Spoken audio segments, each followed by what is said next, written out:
Have you ever felt unsure of how to extend an invitation in English without sounding too formal or, on the flip side, too informal?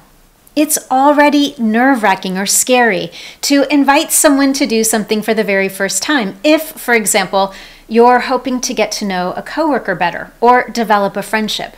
It's all the more difficult if you're unsure about the language, tone, and level of formality to use. That's why we're diving in to the art of making invitations in English. It's not just about the language you use, it's also about connection, culture, and the right touch of personal warmth. Whether you're inviting a new friend to coffee, proposing a meeting, or organizing a casual get-together, the words you choose and the tone you use make all the difference. In this Confident English, we'll fully explore how to extend invitations in English with confidence. From phrases that strike the perfect balance between formality and informality, to the cultural nuances that make your invitations feel welcoming and genuine. So if you've ever hesitated before saying, "Would you like to?" then you're in the right place.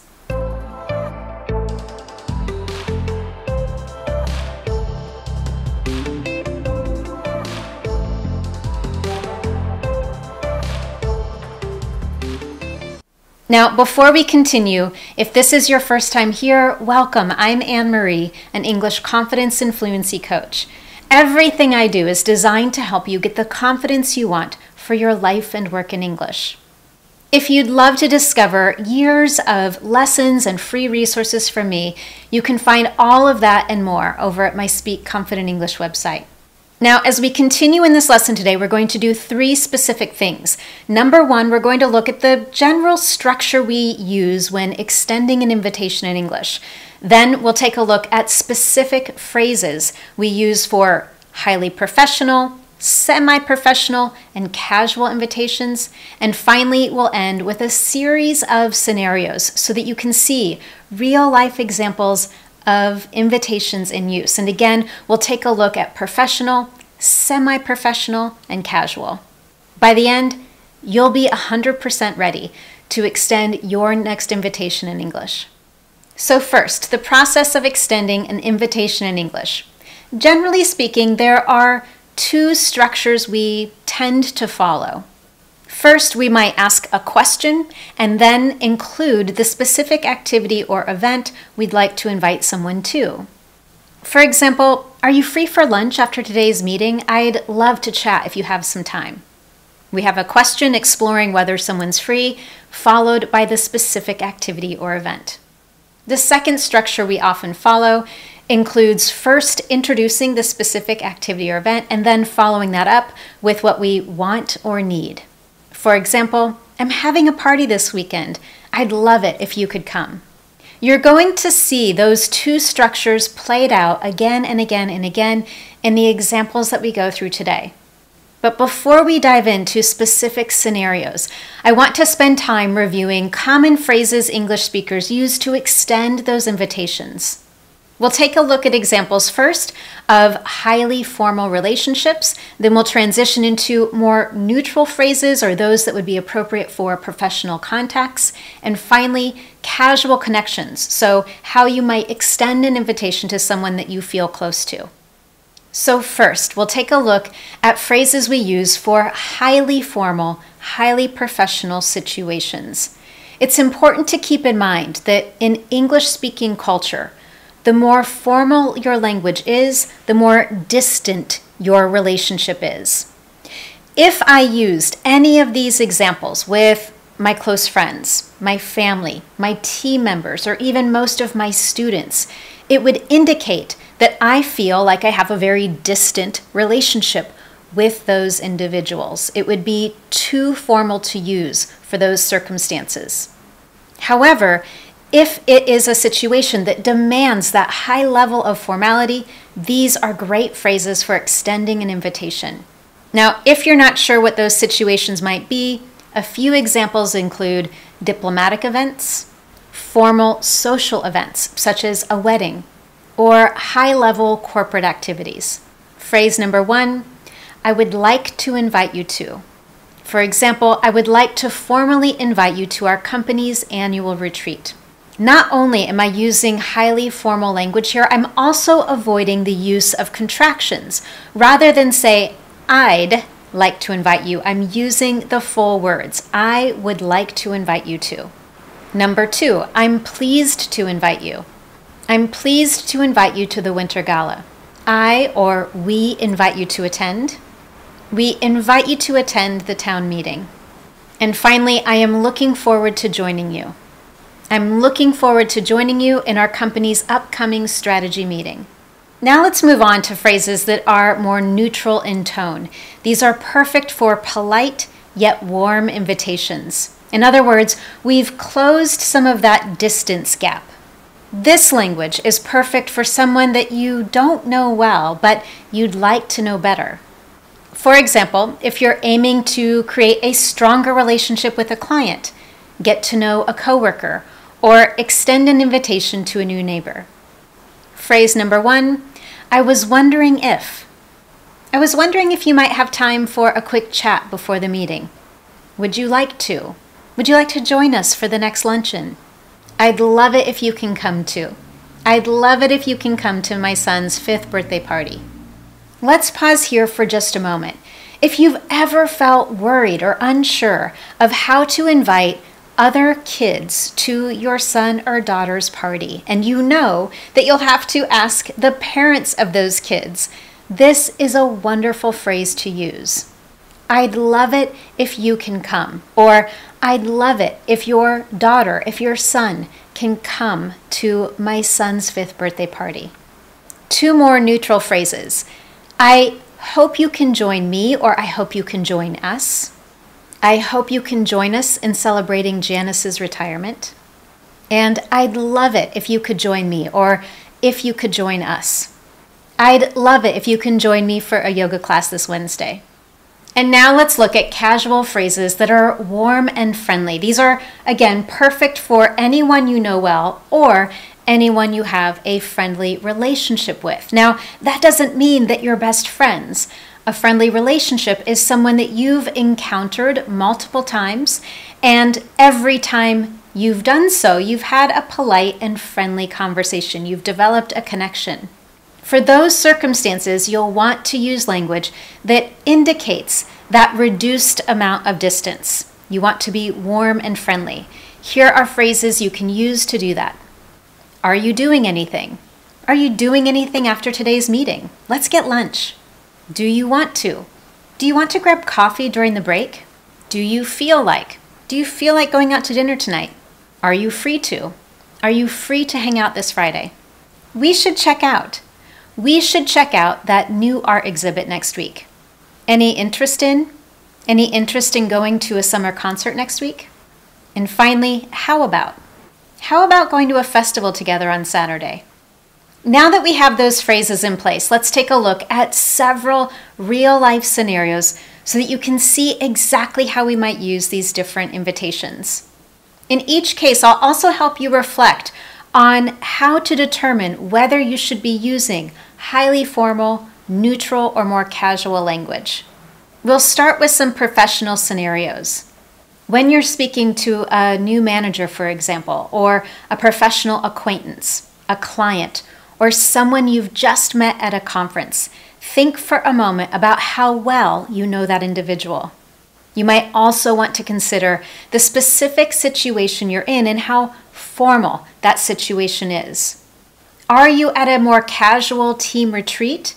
If so, you might want to use more neutral language. But if you're in a highly formal circumstance, even if it's someone that you've encountered once or twice, using a more formal tone would be more appropriate. In scenario number 1, I want you to imagine that you'd like to invite an acquaintance to join you in a seminar. To do that, you could say, there's an interesting seminar on the advantages of VR for work. I was wondering if you'd like to join me. As you can see here, we're using one of those 2 structures we've talked about. First, I'm highlighting what the specific event is, and second, I'm indicating what I want or what I would like to see happen. In the second scenario, I want you to imagine that you'd like to invite a new client to talk about a project over a cup of coffee at a nearby cafe.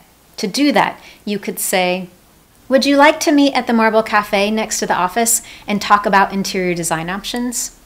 And finally, in scenario number 3, I want you to imagine you're coordinating an event with a coworker. Now, it's a coworker, but this is someone you haven't worked with much very often. So you don't know this person very well, and you'd like to get together so that you can go over the project details. Here's how you could do that. I would like to invite you to Wednesday's planning meeting to go over possible last-minute changes to the project. And now let's switch to more neutral territory. A few scenarios that we could say are more semi-casual. So this would be perfect for encountering a new neighbor, maybe a fellow parent at your child's soccer game, or if you've recently met a friend of a friend. If you're ever in doubt in these situations that are more social, and yet you don't know someone particularly well, neutral language is your best bet. In the first scenario, I want you to imagine someone has recently moved into your neighborhood. You have a new neighbor. Now, for several weeks, you've been planning a backyard barbecue. You've invited all the other neighbors, and you'd like to extend an invitation to this new neighbor. Here's how you could do that. After an initial introduction and maybe some quick small talk with your new neighbor, you could say, "By the way, we're having a barbecue at our place on Sunday. We'd love it if you could join us."